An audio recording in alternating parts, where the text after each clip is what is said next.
Welcome to Northern BC Narratives on location. Today we have an amazing lady, famous makeup artist, and one of the best makeup artists in the city.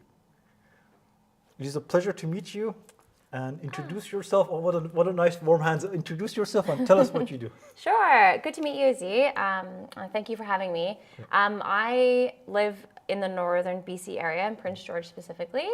I'm a makeup artist, but I'm also a teacher of makeup. So I teach people how to do their own makeup. But more importantly to me is I also teach prospective students that want to learn how to apply makeup on other people, whether it be in any medium, film, TV, portrait photography, bridal. Oh, bridal. Special effects. So we run a program, and we're just doing our 4th year right now, and it's been a huge success and a lot of fun. And yeah, it's nice to kind of break the arts into the north, where not that we don't have arts, but Not a lot. this one in particular has been a little bit shy, let's say.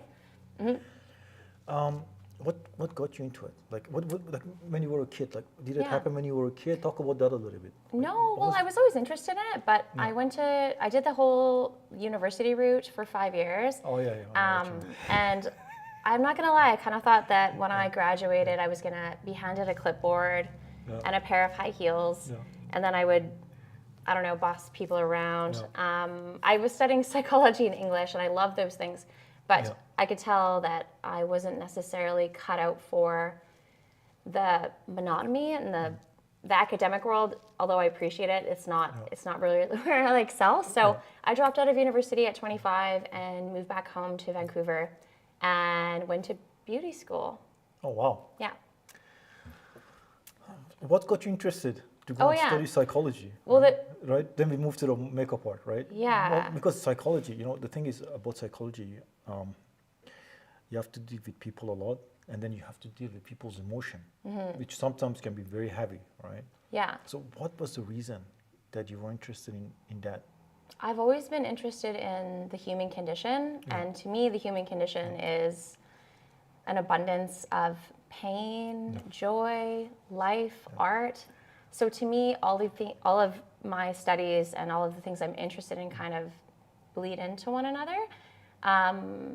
I'm interested in what makes people happy. I'm interested in what makes them joyful.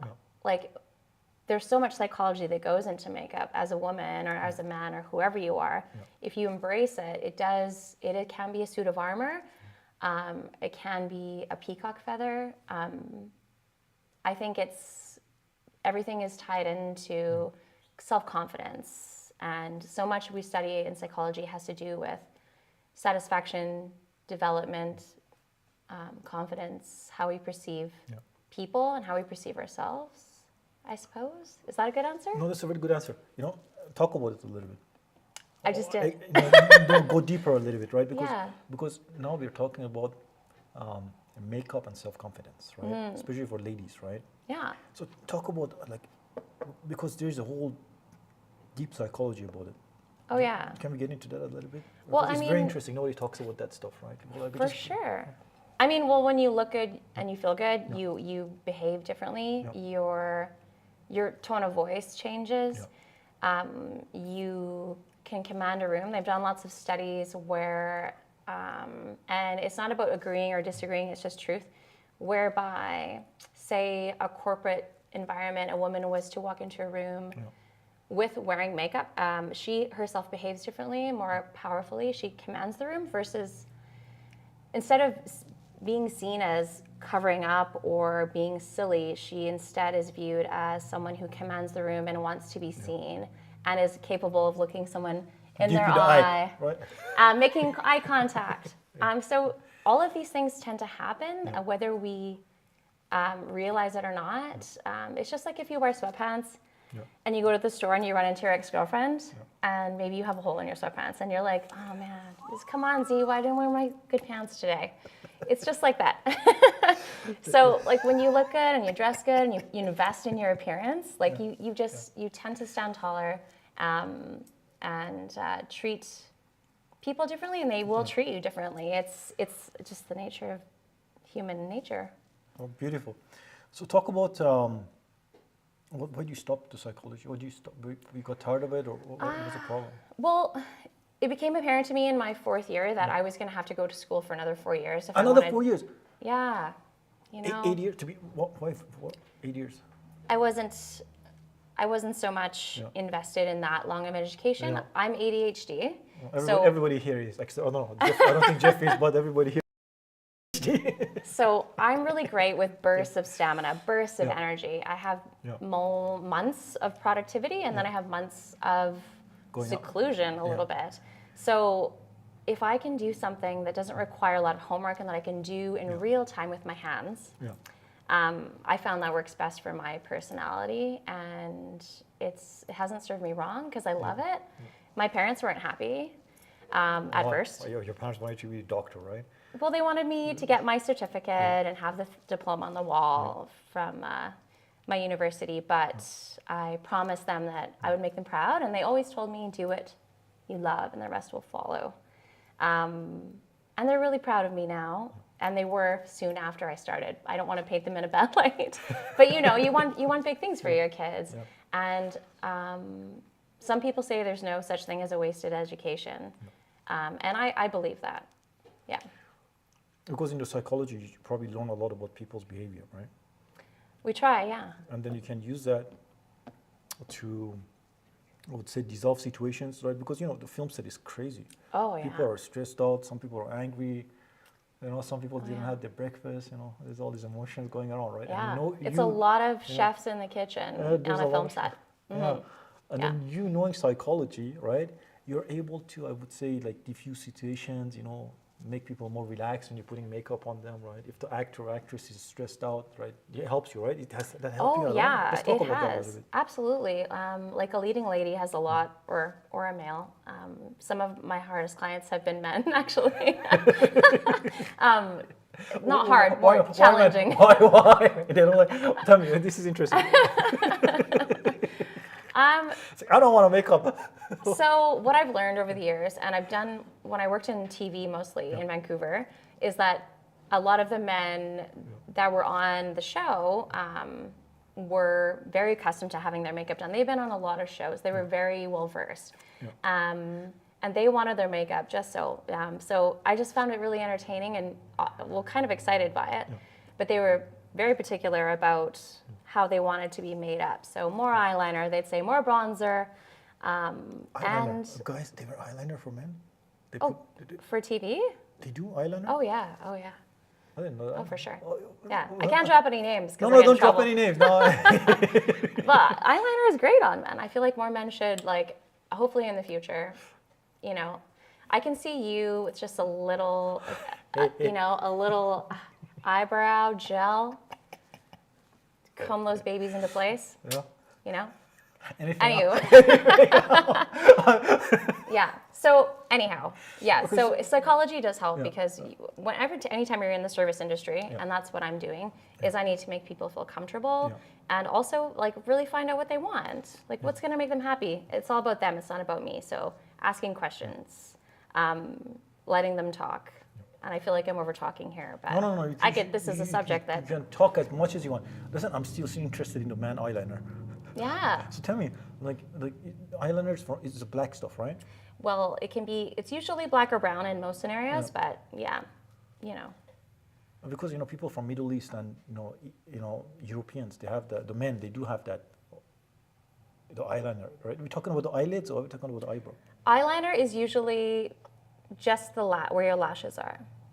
So not the eyelids per se, but the eyelash line is what we're referring to. I guess maybe some Middle Eastern and Italian men, they have natural parts of it, I think. So a lot of them do, right? So yeah.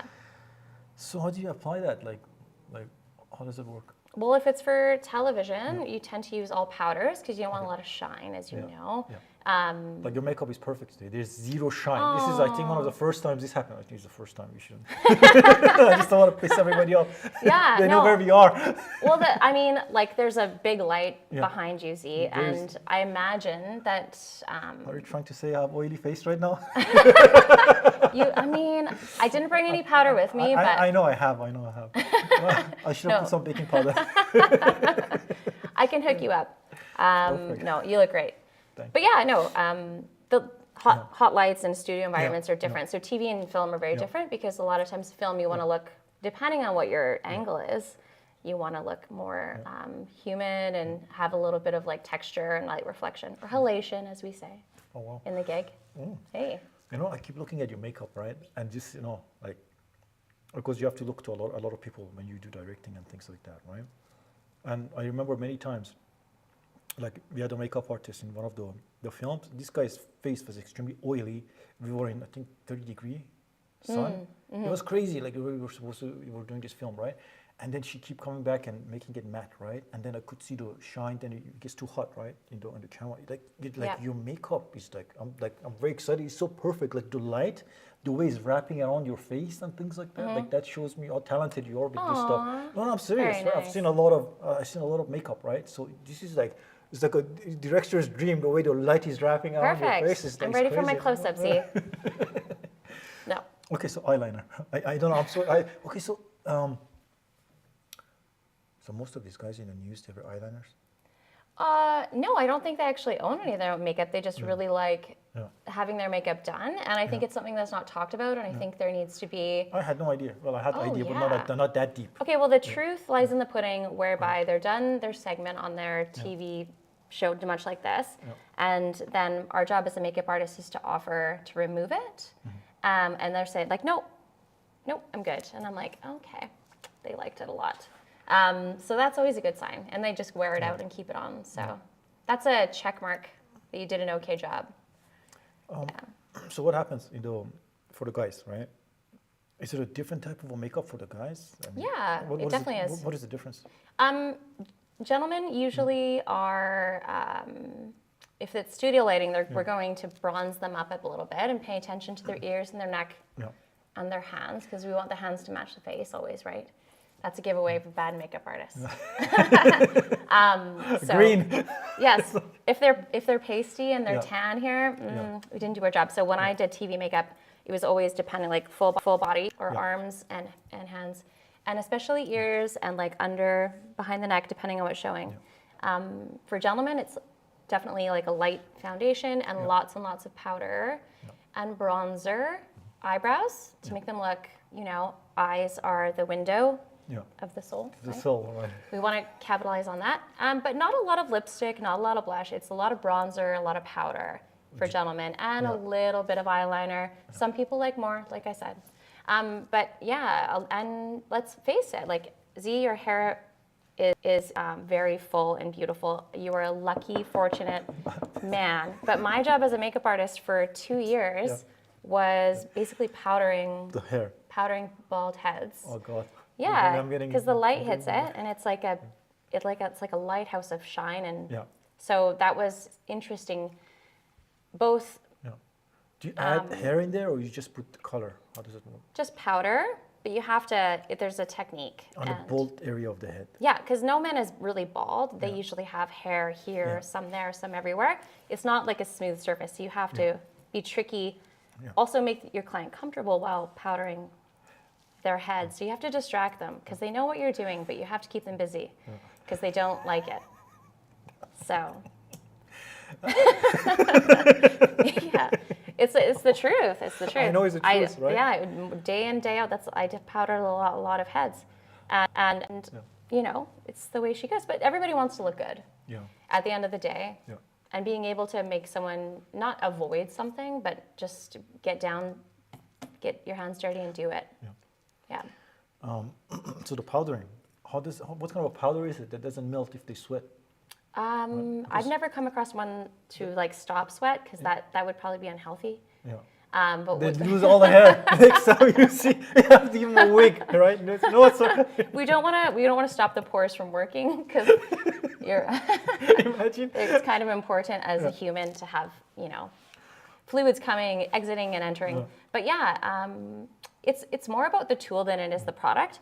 So for TV, for instance, like. Remember those old-fashioned powder puffs they used to use in the movies, in the old movies? Like, you'd see the girls at their vanity with a powder puff. They make it so easy, boop, boop, boop, and it looks so elegant And I don't know, it's just fun to do. Yep. That's the best tool to really press in powder. Yep. You want to press it in. Brushes are kind of useless because it disperses the product Oh, wow. in a loose kind of loose fashion. If you press something into the skin, Yep.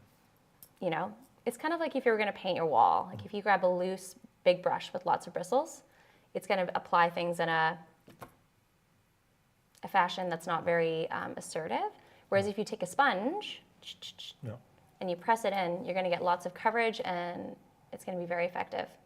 I'm learning so much, you know, because this is not my Are area. you trying right? to take my job? You have to take my class. You're asking too many questions. There's no way. This is not my. There's no way you see me putting makeup on people. It's not my area of interest. It's too Okay. much. I do painting, but like, it's too much. It's too much. You know, Good. you know, I have to concentrate on the actors and actresses. Right? don't have Well, I time for appreciate the that. sentiment. There's a lot of work. Like you telling me stuff, I'm like, because I've seen like a lot of makeup artists. They do this stuff, but I don't get involved, right? And I'm trying to. Now I'm like going back in my memory, right? Oh, okay, she did actually use this, right? Yeah, it's just like. You know, I'm just trying to make sense of everything. Because And the best things you learn. We talked about this briefly a minute ago, but it's so important to surround yourself or surround oneself with people who you can learn from. So always, I think it's good to surround yourself with people who are better at your job. Yeah. And the best stuff I've learned is not in school, and I love my school, but when you're young and you've got 20 other people in your class, and the best things I've learned are always from like comrades and fellow people who are working alongside, and they share their tips and tricks. That's usually the best information. Tried and true, yeah. That's amazing. I mean, I guess, you know, because learning it, right, is totally different than Which? doing it, learning Oh, learning it in yes. school, right, is totally different than when you actually go on the field. Because, you know, the filming, it always changes. Like no situation is usually the same as the other one, right? So you have to come up with these creative ideas. And then some people, they already have these new techniques that you can learn from, right? So is that something that you love to challenge and things like that? Yeah, well, again, like the ADHD, I think I'm a little bit of a glutton for punishment. I love pushing myself a little bit over my comfort zone when I can, and the whole time I'm completely regret it. I'm like, why did I do this? Why did I do this? But I always come out learning something. Yeah, I think being a makeup artist, and especially in a place where, in the north, where you really have to fight for your opportunities because there's fewer projects, specifically film. There's lots of photography and there's lots of this and that, but yeah, you have to kind of set yourself apart and be a little bit brave, and sometimes you have to be prepared to swing the bat even if you've got a broken wrist or something. Yeah, I don't know if that answered your question. Have you been in some of those situations that you just talked about? Just give me a couple of examples, some of the things that you did. Oh, yeah. You're like, oh my God, I don't know, maybe I ought to do this thing, but I'm going to try it. I'm going to come up. Do you want to talk about some of those things? Sure. Well, yeah, I did it. One of the films that we did here a couple years ago, it was a Christmas movie and was called A Great North Christmas. And I actually really enjoyed and became really close to the female lead, who I don't know if she was a producer also. I can't say, but she was really happy with my makeup, but she had a few things she wanted to do herself. So that was hard for me to let go. So she would kind of go upstairs and do her own mascara or whatever, but it wasn't waterproof. So there was a situation where she had a crying scene because she loved her own mascara and she just loved to put it on herself. And I was like, that's cool. But looking back, I messed up. I should have been like, you know what? There are some things that we can't risk because who gets in trouble when the mascara is running down the face? This one.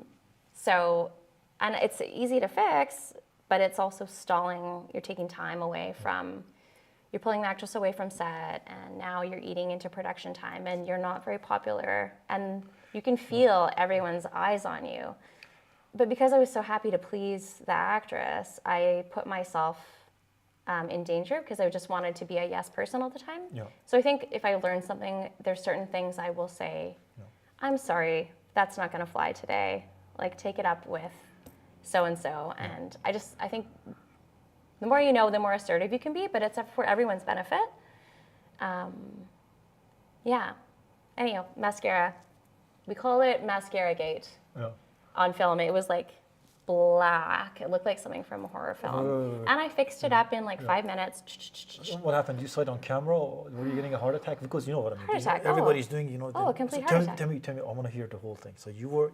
Oh, so I'm she sitting. Came in, okay, good. Well, I'm quietly sitting, quiet on set in a hallway in a hotel room because I feel she's crying in her hotel bed because things didn't work out with Mr. Right. It was like a Hallmark family movie.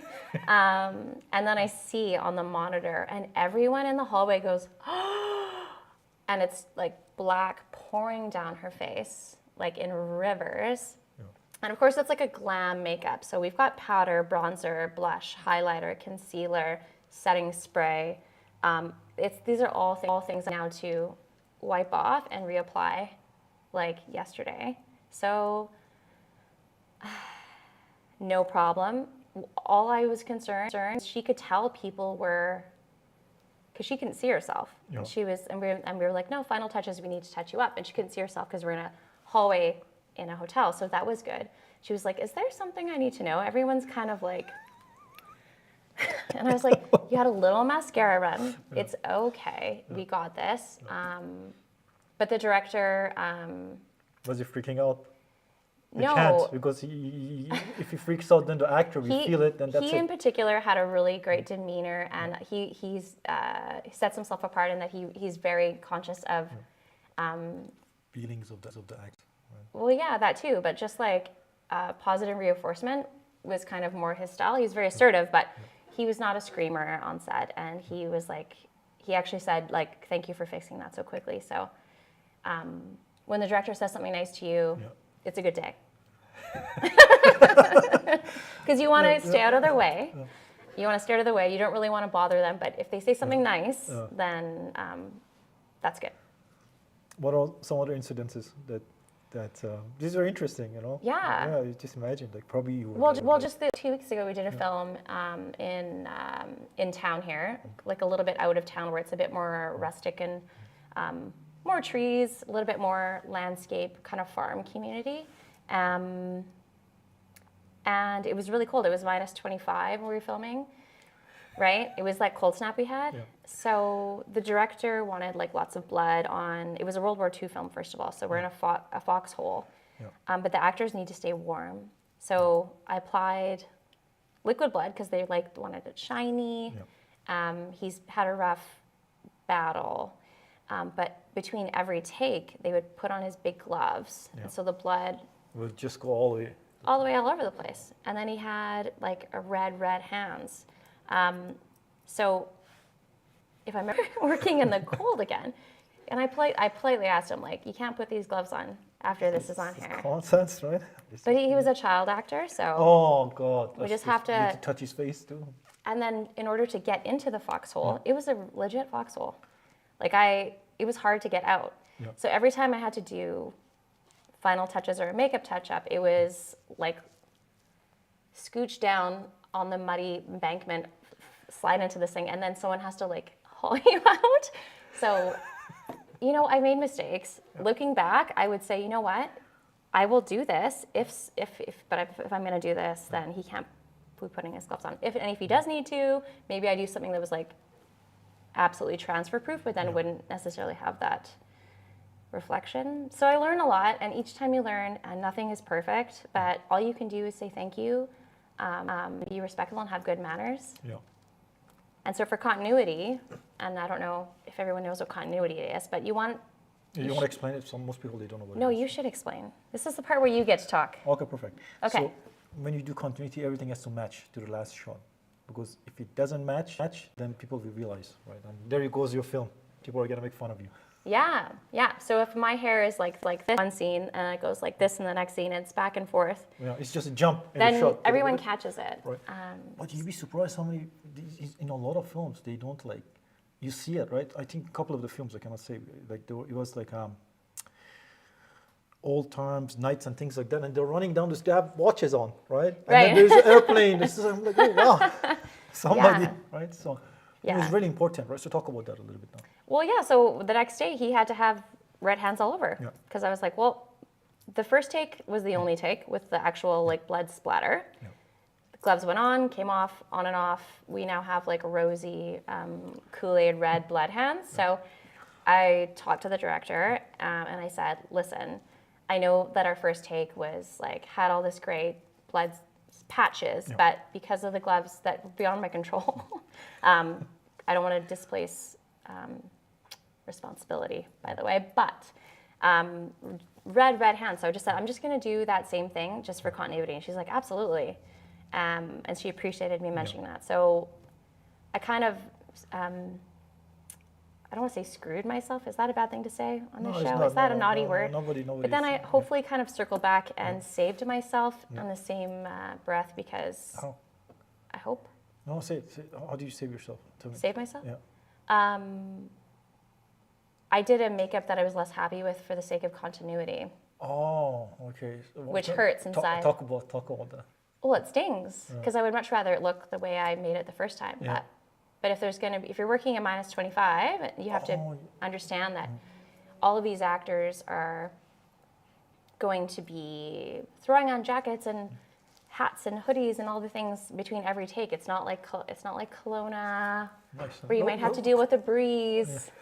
It's cold there too. We have to deal with. It's cold there too. But not. I don't think minus 25 degrees. So okay, what happened? So you put the makeup on, and because of the cold, what happened to it? Well, nothing happened because of the cold. The actor was cold, so they put on their own gloves. Again.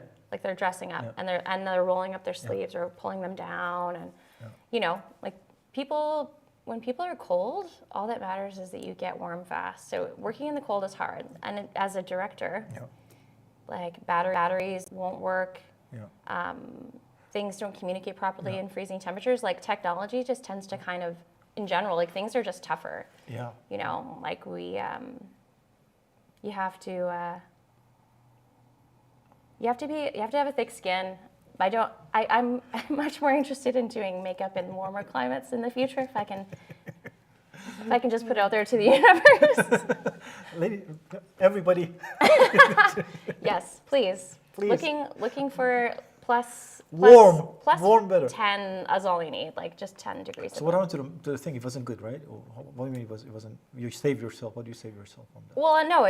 All I'm saying is that I learned when actors put on and undress themselves every time between a take, you can't use anything that has liquid or sheen. But because it was a World War II movie, we wanted the blood products to look shiny and ooey. Drippy was the word. More drippy, they would say. I have a question. Didn't they have heat generators to heat people up? Oh, there was heat generators in like tents and stuff like that. Yeah, but nothing outside, But right? between takes, when you're in a foxhole and you want to get the shot done, and it's minus 25, it's cold, and nothing can save you. They couldn't shove one into foxhole. If we had a blue screen or something indoors with because there's ways to keep your actors always warm, right? So. Well, I'd love for you to share those. No, you see, the thing is, you want the performance to be similar, right? If, as your actor, I'm freezing my butt right now, right? And in the other scene I wasn't, it's gonna be horrible, all right? And then you have to be very careful. If they get sick, you can get sued. Yeah. If they end up in a hospital, your movie's out. You cannot go back, right? So there's a huge amount of care that comes with it to make sure the actor is okay, right? That's why they have body doubles. You shove the right. right? And for example, one of the movies that came out from the Marvel, right? Well, can I say it? Wolverine, right? A couple of body doubles, right? The reason those guys are there, right? So he can come and nice and warm and just a couple of the face, and then the struggling things, all those other guys are doing. When it's over the shoulder or whatever. I get it. Yeah. That's very interesting. Oh. Yeah, but I mean, you just don't want to work in cold environment, okay? That's what I'm getting from you. Okay, good. Yeah, I bought $300 heated socks. You did? Yeah, with battery packs and everything. Did it work? For a while, a couple hours, and then nope. Once your feet get wet. Anyways, moving on. No, I'm going to tell you something funny. Sure. When I was in Halifax, right? We have a whole film program there at NASCAD University, one of the best places to take film, right? They have like buildings, you build houses in the building, it's crazy, right? Cool. But the film program, most of it run in the winter. Ah, And yeah, in the Halifax is crazy. You got the hurricane, ice rain, like it's cold beyond imagination, right? And sometimes, right, you get signed up in the school to work on these films, and some locations were outside. It was just a nightmare. Like people are like, your eyebrows are free, everything is freezing. Like it's this, right? It's just like I know exactly what you're talking about, and the makeup is totally different in cold environment. Oh right? yeah, it like the set or no, sorry, the wardrobe person was trying to use double-sided tape or duct tape or some kind of tape inside the soldiers' helmets. Yeah. To just kind of so they wouldn't jostle as much in certain places because they would. So it doesn't move. Yeah, but the tape is like nope. The tape is like slides around. It does not stick. Things just behave memory differently. foam. You know, usually memory foam. If you have memory foam, you just kind of things. You know. Yeah, I'll pass it on. Yeah. What if what if the double-sided tape, right? He gets hit in the head, and then the guy's bald, batch of baldness in here, and then you have to go back to the right. You all come about actor care, right? Right. It's like, listen, Yeah. continuity. It's gonna be out. But you know what? I'll tell you something. If there's a bald patch, that duct tape will stick to it perfectly. Perfect. Another Oh, thing, better maybe they than hair. shave the sides and Yeah. put double-sided tape, right? Yeah. Oh my God. It's an adventure. You have to be a little bit Yeah. crazy. My Yeah. mom always said there's 3 type of people you never want to date. Goalies, Goalies. What is goalies? hockey, goalies. Why? Why goalies? Well, because they're crazy. They have to be to do their job, right? Yeah. Drummers. Why drummers?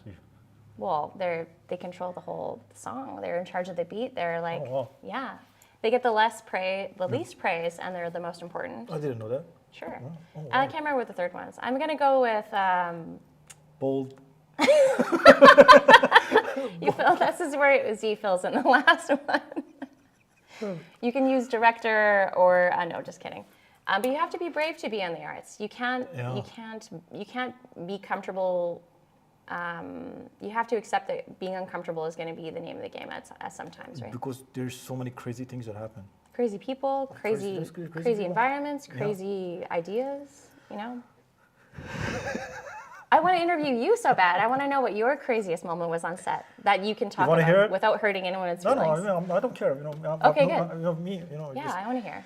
So we were making this film. It was about, we took a poetry from ancient culture, right? We created a set, right? With, I think, 30 different carpets and things like that. So it was in the Middle East and ancient time, okay, right? cool. So my thing is always my actors, my actresses, right? They always have to be happy and comfortable. Everybody works together perfectly, right? Yeah. So my priority is to make sure everyone is safe, right? So there's a scene. There's a scene. He has to, the lady, she's doing like almost a sage, but it's different, right? So there's Like smoke. smoking? Yeah, smoke coming up, but it's like a bowl, right? And then the smoke comes out, right? And you know, in the film, the most difficult thing to film is smoke, right?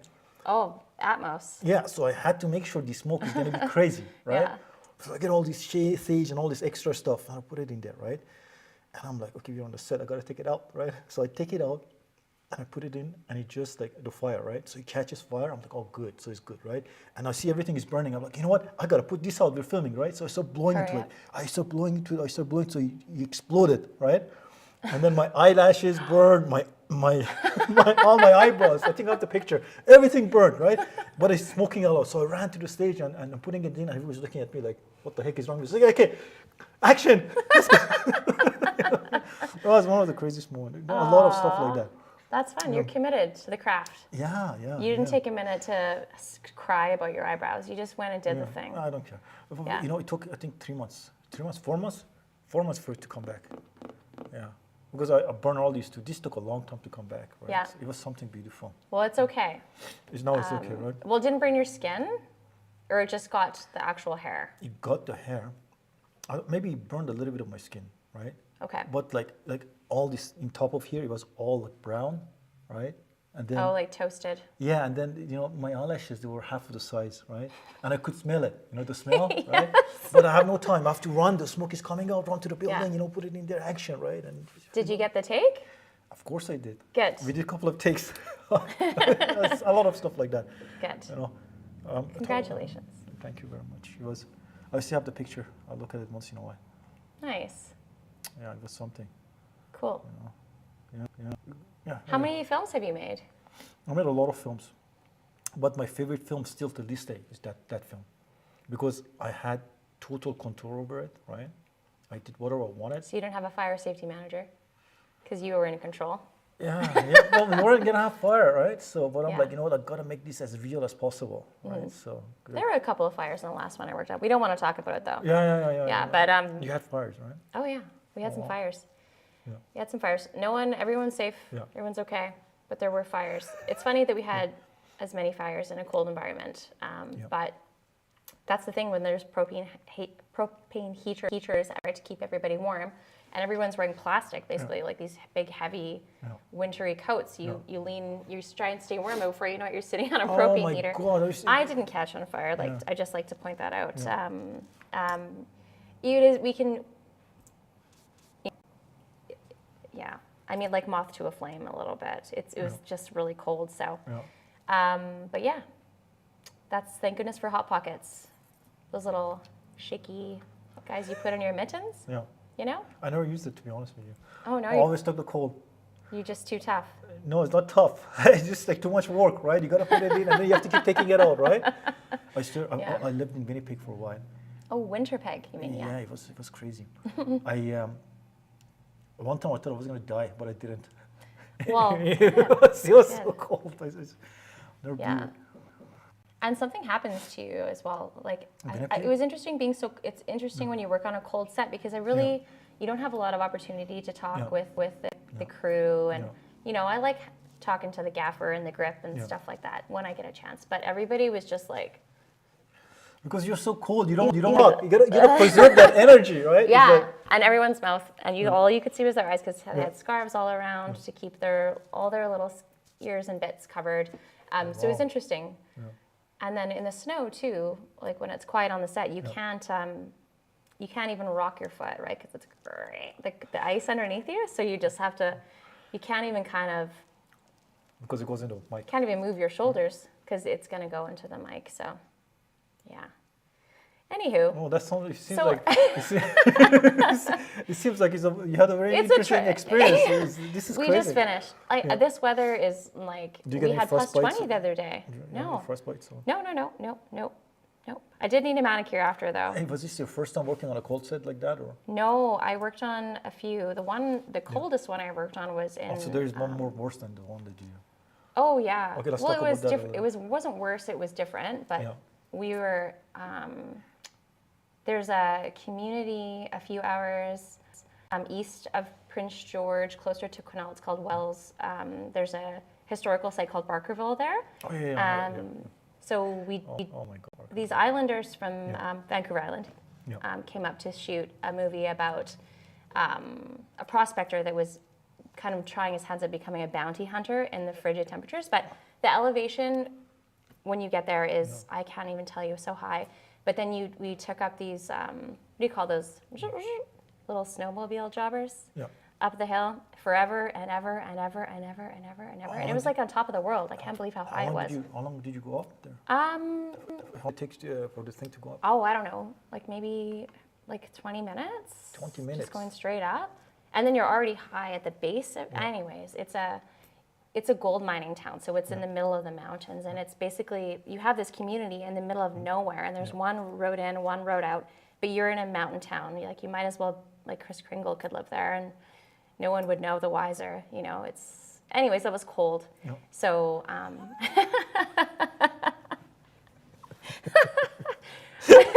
that's why I get the jobs, because no one else would do it. Oh, God. No, just kidding. But yeah, but it was good. It's a talent. It's a talent to not die in that environment, right? Right. We didn't die. We didn't die. We survived. And but like when you do those kinds of things, you do have camaraderie when you're in a tough environment. Like, it does make you closer, like you've been through something when you're... When you don't die. Well, doing my makeup, like with wet fingers on an actor's face in minus like 30 or 40, for a little while. That is crazy. Yeah, it's hard to get them warm again. It's tough. How long did you do that up there for? Just like 6 days or something. 6 days? Yeah. 6 days you went up there? Well, up and down. Zoop, zoop, zoop. Okay, so how long were the shots, the shoots? They were pretty efficient. Yeah. Like the days, the good thing about working in the cold is that the days are short. So you know you're never going to work more than a 12-hour day because it's like the sun comes up at 7 and it's usually down by 5. Yeah. So that's actually pretty good, right? So tell me, how difficult was it to put the makeup on? Like, if it was your fingers are frozen and things like that. How was that? It was tough, but you're fast, and because it was like frozen kind of frostbite effects, there doesn't have to be symmetry. You can be fast and efficient. Yeah. What are some of the things you learned on that set? There's never enough pair of socks. I learned that being on one of those sleds is really fun, and I understand why people go broke buying those things. Oh my God, what a fun thing! Talking about the jet ski, or what's it called? A sled? They call it a sled. I'm not from here, and I've only been on that one time. So when you say sled, is it the one with the dogs carrying it, or is it the one? Oh yes, they had a sled, but they had like a motorized sled. Okay. I don't know. I don't know what it's called. What is it called? People. It's not jet ski. You're like me. You're like, it's a jet ski, but Well, it's I'm for not the a cold snow. person. I hate Me cold. neither. Yeah, Let's get out of here. Yeah, I am already. Take me with you. No, if you guys want to come there, there's projects, right? So. Perfect. Yeah. Okay, so what is it called? There's a name for it. There's RVP. Anybody here? Skidoo. Skidoo. Skidoo. Okay. Skidoo. Right. That's electric ones, right? Skidoo. Gas. I thought I thought you think with the jet ski, because jet ski is for water, right? I thought maybe the name. It's the same according to us, basically. Yeah. That is crazy. You want to hear something funny? Yeah. I was doing a documentary here when I first came here. It was in one of those. I don't think it was big Barkerville, but there's something else. I forgot the name of the place. Hubble Homestead. Hubble Homestead. Right? So I got the rights to go and film it. Right. I never filmed in snow like this before. Right. So here I am. Oh, excited! Oh my God! I'm gonna go film some of because some of the documentary was about the history of Prince George, but I needed some buildings in the snow. Right. So we go there. Right. And I tell you, like, my main priority is always make sure everyone is safe. I'm like, you know what? I will go do this shoot myself, right? Here I go, I got a drone, everything like that, right? And I go a little bit forward to film one of these things, right? And I go, boom, I go up to my waist. Oh, yeah. Into the snow. What the heck is this, right? It was crazy. I have to stay there and be like, make sure I get the shot, right? It was crazy. I never experienced anything like that. And I keep like getting deeper into the snow, right? And then I realized there's something called snowshoe, which I didn't know about. Yeah, right? that's true, yeah. Yeah, you learn, right? I learned. Yeah. Right? So it was crazy. Like, and it was minus, I think 30, something like that. Yeah. And the battery on the drone, right? It says you can film but 30 minutes. I barely even got like 12 minutes out of it, right? It was something. Do you know those hot pockets we were talking about? Yes. On the last set, they had all of them elastic band, like hot pockets on all of the batteries and all of the camera equipment. And they all had like heaters. Yeah, because this is the last frontier between the ocean and the cold. It's pretty tough environments, right? So they had hot pockets on the battery of the drones. yeah, just a pro tip, yeah. Doesn't it damage all the things? Remember, because you're getting things on loan, right? If something happens. I don't know. Yeah. I mean, I don't know what I saw. Maybe you will never see me filming in the snow again. Okay. I'm telling you. Yes. Because unless we're in a nice chalet and we're filming inside looking out. Let's do that one. Unless it's like extreme amount of money. I will even go shirtless if for the right amount of money. It's just like, but for smaller projects, I won't do it. All right. Unless it's. Well, you have to be happy. Of course. You have to have a good time. I might die, but I'll be happy. I die happy. Just like goalies and drummers, you gotta be happy. You gotta. Yeah. It's tough work, but you gotta get something out of it, and it's gotta fill your bucket for sure. Yeah. Or else, why would you do it? It's boring. Like I think there's a misconception that people in film are just rolling in the dough, but they're basically addicted to work. Yeah. And if you break down their days and their projects hourly, right? It goes down, right? It's crazy. Like, even when there's big projects, right? People don't realize how much work you have to put in, right? Mm-hmm. Everybody has a certain job, but if as a director, you're part of everything, right? You have to do so much work. You have to be there from the beginning to the end, right? What's the littlest sleep you've ever had on a film project? maybe between like days? 2 weeks. We had.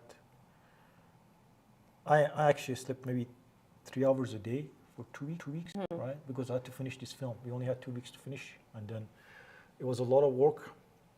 It was crazy. Like then I had to. It's insane. I had to do all this stuff, a lot of stuff. I had a whole crew to manage, right? But I have to be there first, right? Make sure First everything is and okay. last, First yeah. and last, right? So it was crazy. People are going, you go to restaurants and everything is paid for. All the food is gone.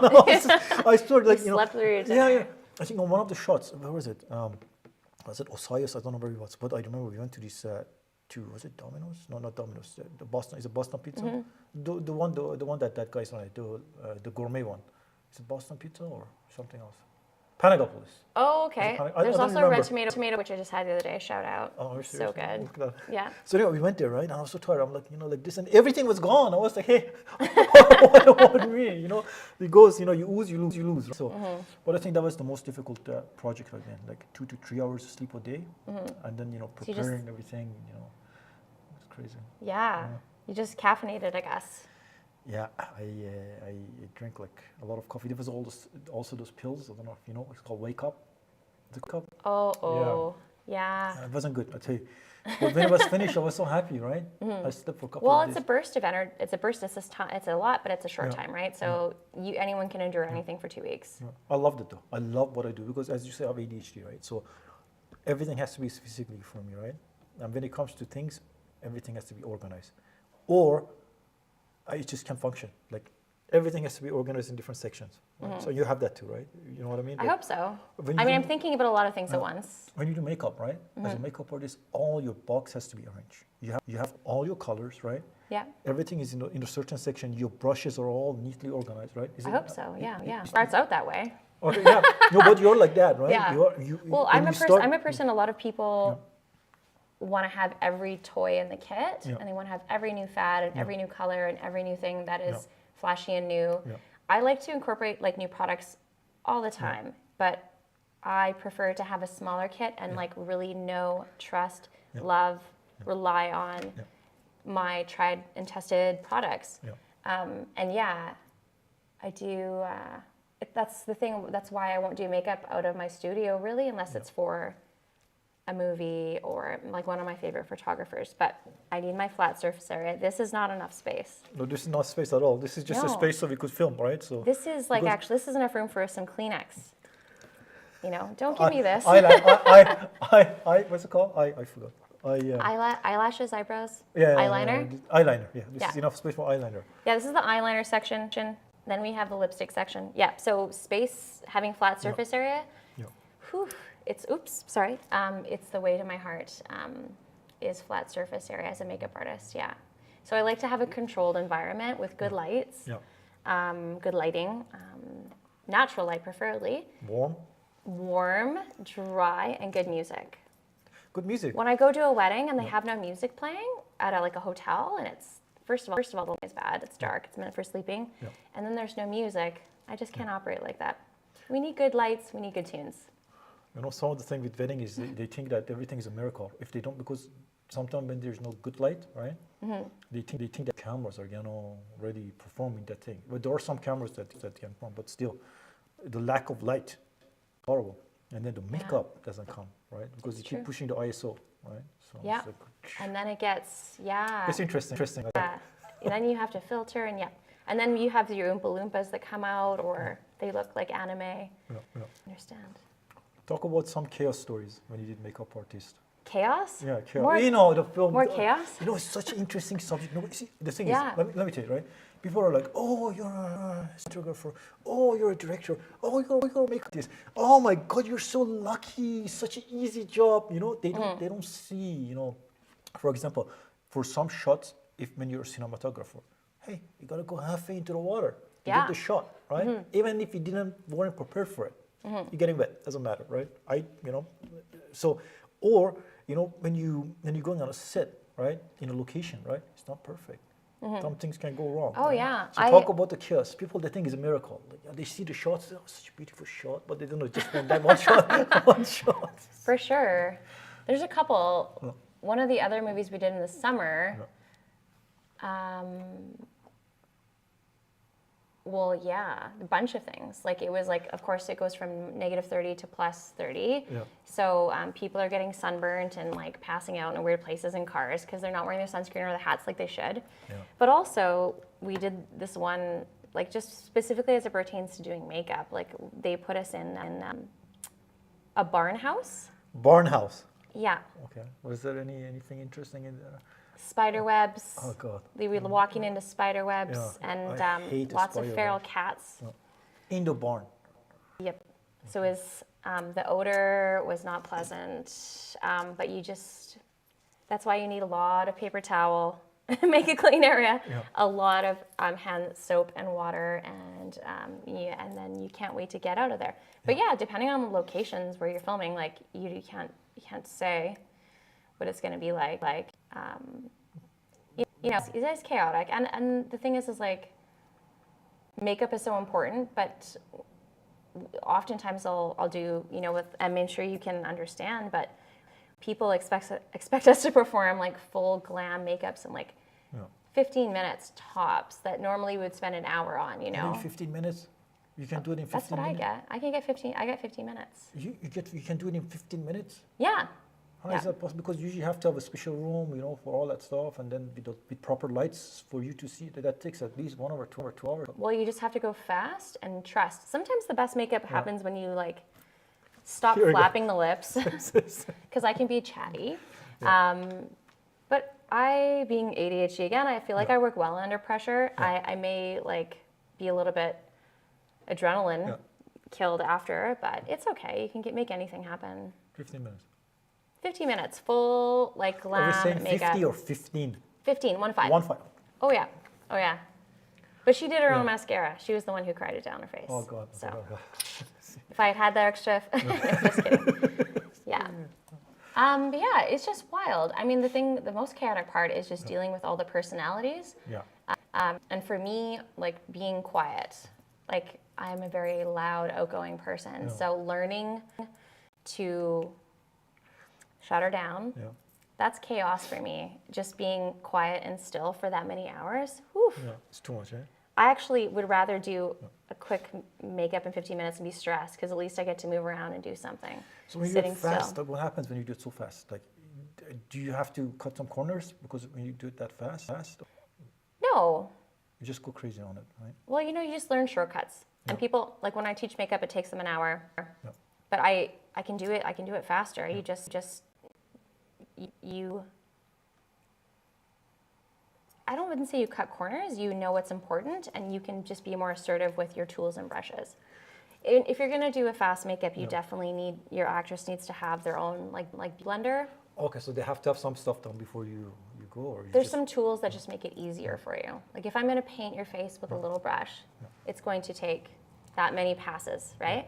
But if I have a sponge beauty blender that's this big, and I'm coming you, I mean the experience is not going to be so great for you, but I can do it. I'm not saying I recommend it. I'm just saying it can be done. You remember Mr. Dotfire? Yeah. Hey, I bet that makeup. I mean, if they wanted that meringue pie makeup, they could do it really fast. But yeah. Anywho. So what are some more chaotic stuff? You know what? Forget about the chaotic stuff. Before, I want to ask you something. Yeah. Have you worked with some directors, right? That like scream and they're demeaning and things like that? Oh yeah. Are you serious? Yeah. Talk about Do you want me to name names? No names. No just names. kidding. Just no, there's one director in particular. Here and then we have to film him. Yeah, he's since been is excommunicated like a word? Or excommunicato, like he's, was it that movie? John Wick. John Wick. You have been John Wick. Yes. And he was challenged to work with for sure. Yeah. He he was thought of himself a ladies' man, and director. He definitely and he was definitely obnoxious, loud, but also would like flirt with all of the crew. The director. He did that. Oh, yeah. Wow. Yeah. No, I didn't. I couldn't believe it. Because your job as a director is to make everybody comfortable, right? Yeah. It's not. I screamed at him on set, and I lost it. He told me to stand here, and I didn't because I didn't trust. Yeah. I didn't want to be next to him Yeah. because we had some encounters. So Yeah. after they said, cut, Yeah. he said, why aren't you standing beside me? And I yelled at him. So in front of like 30 people, So yeah, there's been some interesting people, but So nobody talks about stuff like that, yeah? yeah, it's hard to talk about because people, I think intrinsically when I don't want to call myself a victim, but I think a lot of people think that, oh, well, you must have encouraged it. You must have done something to inspire his attitude or, and... Inspire his attitude. How does he even have time to talk to people, the director? I don't understand. Yeah. Right? Because you director, you're very short with people, right? Your main focus is to actors, actresses, things like that, right? Mm-hmm. You really don't have time to go and flirt with people. He made time. He made time. How do you make time? Like, did you? Well, you have a party here and there, and then he might drag you into the back of the restaurant, and say you're coming with me, and then you say no thanks. That is crazy. Yeah, it is crazy. We were gonna go to the CBC actually with it for a while, me and some other people, because there's a few of us that were like, this has got to go. Yeah. But luckily, I talked to my producer friends, and I told them what happened after the film because I didn't want to make a big deal about it. Yeah. I wanted it to deal with it as best I could. Yeah. But when I explained to them what had happened after everything had calmed down, it was over, I felt like I was better composed and I finished the job. And I just said, just so you're aware, this individual was sexually harassing me and other people in a really, really serious way. Yeah. And they said, we won't work with him ever again. And that's been the case. So, yeah, I mean, I never thought, I'm in my 40s, oh, look, I don't have to worry about that stuff. But I was surprised that it actually happened, and I tried to manage it myself. I'm not afraid to deal with things. Yeah. But he... I see you as a person that would, maybe punch the guy, put him in a headlock. Oh, yeah. Yeah. Our director cannot make it. Yeah, it was tough to deal with. It was a tough time. Just because I'm not used to being a victim. I'm used to being. You look like the type of a lady that you don't mess around with, right? I hope so. I'm shaking here. My feet is just like. Oh yeah, right. I want to rule by intimidation. Yeah. Mostly, no, just kidding. But anyhow, I was really. What do you mean I'm not the makeup artist on that shoot? I know where you live. Wait, we put you in right now. I'm pretty sure you promised me a job where it's warm and sunny. So, yeah. But, yeah. So, so that whole thing is over, right? It is, yeah. So yeah, my producer friends usually hire me. We're really understanding, and they said, thank you so much. We won't work with him again, and we really appreciate you coming forward, and that's too bad. And afterwards, he worked with some other people that I knew, and they actually they ran him off the set. They shipped him off. With a car? I don't know. We don't. Apparently, he's out there still. But he doesn't live in this province, so I think we're okay. Okay, good. I mean, that is... so, this doesn't happen a lot, but there's a lot of directors that are very demeaning, right? He's the only one. He's the only one, right? He was mean to the volunteers. You're gonna have kissing the feet and the hands of the volunteers. Right? Thank you so much. Oh, thank you for coming. Yes, please help me. Let's help each other. Yeah. So when was this incident? How long ago? Was it a couple of months? I don't know. 3 years. Yeah. So after that, did you have trust issues with director? Because makeup artists and director are very because it's very connected. Yeah. Kind of thing. Did you have trust issues with the new directors and things like that? Or no, he's a bad apple. Okay, good. Yeah, he's giving other people a bad name. He's not unlike no. I trust almost everybody until they give me a reason to. Yeah. I've never had a bad experience. I never heard that before, things like that. Anyway, but I heard some stuff, but nothing. I mean, I heard yelling and things like that, which we don't do at all. But that is if somebody does that, the producer will come and hit you with a tripod. Well, it's tough because at the time, I was telling my family, my family about it after, and they were like, well, you shouldn't work in film, or you should with those types of people. No. And that's too bad. No. And that's why I was afraid to talk to them about it, because I don't want one bad incident to taint opportunities and like amazing connections and projects. So yeah, it's in the past. Good. But yeah, there was a while there I was like, is this what it means to work? Is this like how she can film? Like, you know, it's no. Anywho. You know what? Let's flip it and make it positive. Sure. What are some Sure. It's makeup is beautiful and fun. Yeah. We were in the apple vinegar section, right? Let's move to apple juice. Right? Yeah, let's get to the sweet side. Let's do the sweet side. Talk about some of the good experiences, some of the funnest project that you work in, and why, right? Oh yeah. For me, theater is the best. Theater. Yeah, hands down. Theater is if it's the worst money, but it's the most fun. Yeah. Why? Because you get to watch the show after, and there's something about theater kids that they're so. You feel part of the team. The dream hasn't been crushed yet, right? Yeah. Because as soon as you go from theater to film, everything changes. Well, they're right? young. Yeah. They're going to, UBC, taking the opera singing program. They can sing. They appreciate music, first of all, usually, especially if it's a musical. Yeah. And then, they are happy they're doing it for themselves because they want to. Yeah. They're not being told what to do. Well, sure they are, but they're there basically on their own free will, and kind of everyone is. So that's a really fun environment. You get to know these goofy people and learn the songs and be with them for weeks on end, and you feel like you're part of the team. Talk about the whole opera thing. I have no experience with it. Talk about like what is the difference between opera set and a film set? Like what did you like theater? So I'm just thinking about theater. Yeah, theater. One like some of the students or some of the singer actors that were in theater did the opera program at UD. Like, I can't do opera. Like, I can't do opera. if I do opera, people will come in here with baseball bats. Okay, yeah, either can I. So.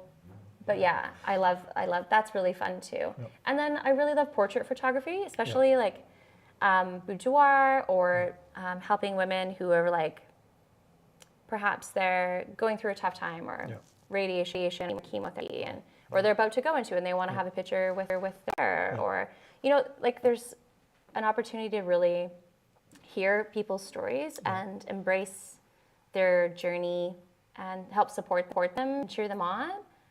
Because we're all going to be there one day. We're all going to have a bad day. So I think if we put out good energy sincerely, then we can really help people, and hopefully it will be reflected back to us. The thing is, like, I don't know if this ever existed, but maybe we went from a third-core society to something different, right? There was a time, I think, maybe we all like watch each other's back, we take care of each other, and then something happened that maybe destroyed everything, right? Not everybody's competing with each other. Competition, right? Yeah. And then everybody wants to make more. Everybody has this image that they want to be this top thing, which doesn't mean anything. When you get there, it's like, what is it? It's nothing. It doesn't mean anything, right? The connection and the people you meet, and then the moment, the special moment you have with people. That's all that matters, right? And all this other superficial stuff doesn't mean anything, right? And I think what you're talking about, what is that also? We don't care for each other like before. Yeah, right? I want people I work with to be my family. Yeah. Like I'm up here in the north, and all my family is on the south. So I don't have any family up here. Yeah. So my clients and the people I meet every day. Yeah. They are my best friends, and they are my family. Yeah. Like these are the people I have Christmas dinner with. These are the people I have, celebrate a birthday or Thanksgiving or have a cry with. So yeah, like it has to be that way for me. I have to be able to make connections in my work, or else I'll be quite lonely. Bored too, right? Especially with ADHD, you always have to be like, you always have to be like stimulated, right? Yeah. Sometimes it's too much, sometimes it goes down, right? But you need that, or you go crazy. Oh yeah, I went crazy yesterday and CLR'd my bathroom for 2 hours. What is this? Are you crying? CLR is my favorite cleaning product. CLR? I thought you said for gross shower, like, Yeah. you know, 2 hours. the shower. You clean the shower for 2 hours. Yeah. What were you trying to do? Clean it. How? 2 Yeah. hours? I left it for a while. I'm a guy, you know how we do, right? 10 minutes max. Just put the shower head on it with water. It's clean. No, just kidding. No, I like cleaning. I don't like cleaning, but when I do something, it has to be perfect, right? So. That's the problem. Once you start, I got to finish it. Yeah. Yeah, and then you see that as you go through it, then you start saying like some things like that, or then it becomes like a chore. Right? Yeah, yeah. And then you have to just like leave the house Yeah. and get some fresh air. Yeah. Yeah. See a You lot. can go forever. Yeah, CLR, it's the best. That's another shout out It's really for good? soap scum. Is it really good? Yeah, it's really good. CLR, I can't try. It's the hardest thing to get rid of. I know we're going off topic here. We're going to from movie, we're going to soap, right? Yeah. But no, I'm serious. It's so hard to get rid of soap scum. I don't like to use the shower gels, Yeah. because there's so much interesting stuff in it, right? I just like the sure. soap, and it lasts longer, right? So Yeah, some rubber gloves, yellow. CLR. CLR also yellow. If you can remember CLR. 2 yellows. And we're not it'd be advertising good. we are not advertising. We're not sponsored by them at all. But if you want to Right. sponsor, Yeah. Well, it's spring cleaning. It's spring. It's time to clean up. Yeah. I love it. I love clean, organized spaces like you. If I can everything get has there. to be perfect, right? Well, I want it to be. But So some- that's why yeah. I'm just crazy and I throw away. Yeah, a lot of stuff. Yeah, I know, yeah. Yeah. Get rid of it. Yeah, it's we're going. Organizing is very important, right? Everything has to be in a specific place, right? So it's just like, so talk about some of the more interesting projects that you work on that you're proud of and you're happy about, and then you would do again. Yeah. Well, I mean, I have to talk about my school Okay, because perfect. that currently is what I'm entrenched in right now. So talk about how you started the school, and then Yeah. let's go deep into it. So I was approached by a young lady that was looking for kind of an apprentice. An apprentice, She was like going a to be Jedi. my apprentice, or I would be her. So wait, you're the teacher, teacher student. to an Okay, apprentice. okay, good. I was trying to figure out. I don't know what the. Someone was looking to learn, and As an apprentice, you're. so I was developing a program, and I started plotting it out, and because there's nothing in the north here that teaches what she was looking to learn, which is makeup at the time. And then I thought, well, if I'm going to teach her, it would be more fun for her and all of us if there was 2. Yeah. And if there's going to be 2, we'll Let's open a school. might as well do 4. Let's just open a school. Yeah. So I did. So I had a studio downtown, and it had a big, large, brightly lit studio space with lots of countertops, and it just made sense that we would do our cute little artisan makeup artistry school. Yeah, I've been doing it for 20 years. 20 years. Yeah. So I feel like I may not be the best at everything, but I know a lot about a lot. Sometimes to the do with best are it. not the best, you know that, right? They're the best on paper. But doesn't Oh, mean, yeah. you know, oh, I'm the best, the whole experience, and then you. I love to teach, Yeah. and I want. There's so much work up here, especially for brides and portrait. I mean, with Instagram and TikTok and everything like that, you can imagine that like the visual arts are exploding. People want their picture taken more than ever, and they get photo shoots once every year now. Whereas before, it used to be like you and your mom at Sears, like with the, Oh, I remember. Yeah, And now people are getting pictures for the heck of it. They're getting pictures in the they're getting pictures with their pregnant belly. They're getting pictures with the babies come out. They're getting pictures with their husband. They're getting pictures with their grandma. They're getting pictures with their dancer whose daughter who's turning 16. Like it goes on and on and on. People want to celebrate photography. So I'm so excited to at least put my students in a position where they can get work money, right away with photographers in town. There's so many. So, how long was the classes? It goes for 5 months, but it's 2 days a week, so 2 it's days a week. super digestible. Yeah. How does it run? So I guess you give them some swatches and things like that. They go practice. They take pictures. How does it work? Talk about. It's very hands-on in class, so everything, models are required every week. Yeah. So we do a demo usually on Monday. First we start with fundamentals, which is your hygiene and your Very important, right? color matching and skin conditions and skin disorders and all that fun stuff. And then we move into our second level, which is more creative, where we go through the decades, like from the 1920s all the way up to the 90s, which is really You fun. do all that stuff. Yeah, we're doing the 1920s on Monday, so that's my favorite of all the decades. Why? Because it's absolutely bonkers and very bold, and women at the time were, for this magical reason, really embracing independence and bravery with their hair choices and their makeup choices and the way they dressed. You know, can't you just picture a sweetheart dancing away at a smoky jazz club, like with a smoky eye? Oh, okay, I see. Yeah. And yeah, I love it.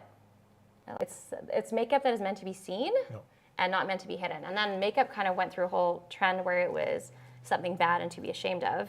Like the 30s and the 40s was very, like, it was very faux pas to be seen applying makeup or wearing. Why? Because it was, well, that was something that ladies of the night would do, and things got more conservative. The jazz clubs and the smoking went away. Yeah. Then came in this conservative, kind of more structured, uptight fashion with makeup. So it was very feminine, not smoky and dirty and wild. It was very like clean and pretty, right? Yeah. Anyways, that's really fun to talk about because makeup always reflects the society of the times of the, you know, whatever's going on. You can see it in makeup through the decades. Yeah. Anyhow, students are great. Yeah. Our classes sizes are small. It's Mondays and Tuesdays, so it's great for working moms because they can go ahead and pick up their kids on Mondays and Tuesdays, drop-offs. We have a lot of like parents that are looking to get out of the house and become part of their work environment, and that's a great way. And from January to June, and yeah, we're like a tight family by the time it's over. Looks good. Listen, I want to talk about something. Sure. Have you done any crazy scars, makeup, you know, crazy mask face and things? So let's talk about that a little bit, and then we probably will finish it slowly. Yeah, sure. I don't want you to get tired in here, you know. Then. Yeah, fair enough. Yeah, we have a special effects program, which is my favorite part. And talk about some of the things you did. I'm very interested. I love when, you know, the morphing and things like that, like, you know, scars. Let's talk about that a little bit, right? Because it's actually, it's fascinating, and I find it was the one time my dad actually appreciated what I was doing. Because I think a lot of men look at makeup and they think, it's just lipstick and be pretty and powder and nonsense. Makeup is so many things, but a good makeup artist, if they're going to call themselves a professional, should know how to do all the special effects makeup. So bruises, bullet holes, stab wounds, zombies, like, you know, electrocution, all of it, and it's easy to do. You know how to do all this stuff. Yeah. That is insane. Not a lot of makeup artists know this area, right? Oh, they should, because it's so much fun. Talk about it. I'm getting so excited. Well, it's so easy. The thing is I had my students on set for the World War II film, and I showed them a few things. Because we had, like, you have your German officers and your American officers, and they're all a little bit worse for wear because it's 1944. They're supposed to be in Belgium. But yeah, it's really easy to make someone look very cold or frostbitten, really easy. But when I was, when we get to the part where we do the wounds, where you have a raised lesion or a cut or a battle wound, it really takes maybe 15 minutes from start to go. Because it doesn't have to be uniform. It doesn't have to be perfect. It's kind of, no wound is going to look the same depending on how old is the wound. Is it fresh? Is it old? What was the implement? You can imagine. So it's cool. It's really satisfying. You can be a little bit more reckless, whereas beauty makeup is all about perfect symmetry and attention to detail, and there's kind of one right answer a lot of times. Whereas with special effects, it's absolute chaos and total creativity. But yeah, like, it's actually the easiest part. The visual, the special effects, yeah. Some of the tools you use, because you have to, there's some paste probably you have to use, right? So what are some of the things you use to create it? Yeah. How do you, like, because there's so many different colors that goes into it, right? I'll talk about the process. Let's say a bullet wound. Yeah. So that's really easy. It takes about 5 minutes. 5 minutes. 5 minutes. 5 minutes. It's so easy. So easy. There's a bunch of different products you can use. My favorite that I started using is it's a silicone compound with 2 parts. You mix equal parts, scoop, mix them up together. Okay. Throw a little makeup or foundation if you want to tint it that matches the actor's skin tone. Mix it in there.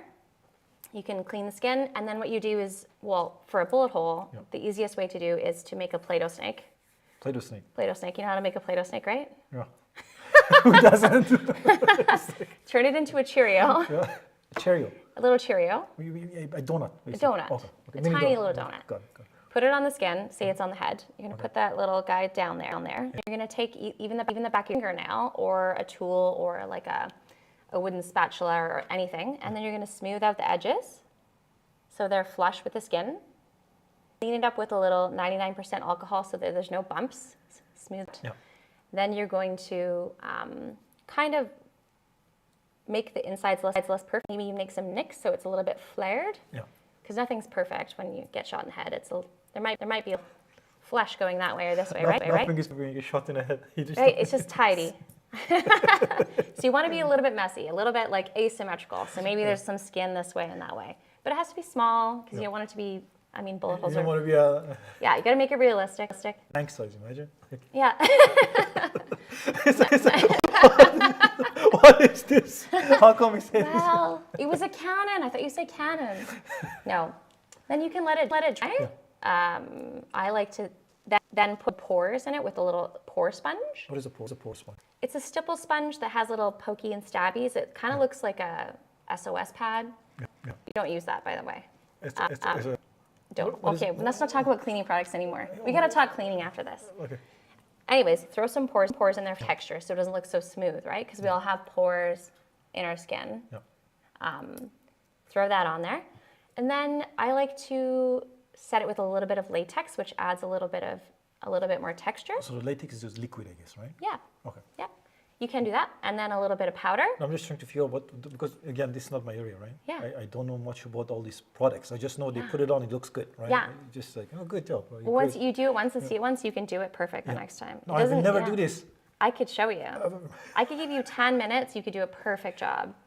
with a bullet hole. Yes. And then you paint it. Imagine you go home like that to your parent. Imagine like. Well, that's the best part, is everyone goes home from school and they scare all their friends and family. So then how do you add the blood? You add the blood, right? Yeah, blood is important. Yeah. So I personally like the look of older age blood, which is a bit deeper and thicker. But you can have coagulated blood, runny blood, gel blood, blood for the eyes. So these are all different packages, or you make it all yourself? No. Yeah, I buy the blood. I have like 10 different types of blood. 10 different types of blood? Yeah. Oh my God. Yes. Okay. Yeah. So, and then you add what you need based on the thing, right? So do you mix them together to make it look? Yeah. Like, how many do you mix to make that bullet hole? Bloods? Yeah. 2 bloods. You need an aged blood and then a runny blood, because you got to have a little drip, right? You can't have bullet hole with a little drip. Yeah. That is insane. It's so fun. Wow. Anything else you want to talk about? No, I think I talked a lot. That is so good. It's so, I can sit here and ask you one more hour of questions, but because such an interesting subject, right? Sure. Because nobody gets to see. Well, even I'm learning right now, right, about all of the things, right? So. Sweet. Okay, where can people find you? Where's your school? Sure. Where's your website? All that stuff, right? So. Yeah. So the school is called Face to Face Makeup Artistry. Face to face. Face to face. That's the easiest way. Yeah. My name is Theresa, and I have your usual website, theresabeauty.ca, and an Instagram, the Facebook by the same name. Yeah. But yeah, our school is face to face. That's a good place if you want to see more of the fun, movie special effects stuff with our school. When is the next classes that sort? January 2025. January 2025. Yeah. Perfect. Yeah. So we're gonna finish. It was perfect. It was amazing to have you on. I learned a lot. Right? My hands are cold. Yeah. And I'm just gonna finish it. Thank you very much for joining us on this episode. I learned so much. Like anytime I learn, my brain just go crazy. But before we finish, why is it so important to follow your passion? Because you could have become a psychologist, right? Why is it important to go for the passion? Because what happens if you don't young? What are you gonna do? Yeah. Right? I mean, like life, you might as well enjoy it. And if I plan on working till I'm old enough where they have to tell me to sit down. So you might as well enjoy it. And then it's never work. I mean, sometimes it is a little. Okay, perfect. Thank you very much for coming on the show. Thank you. And hope to see you soon. Okay. Good.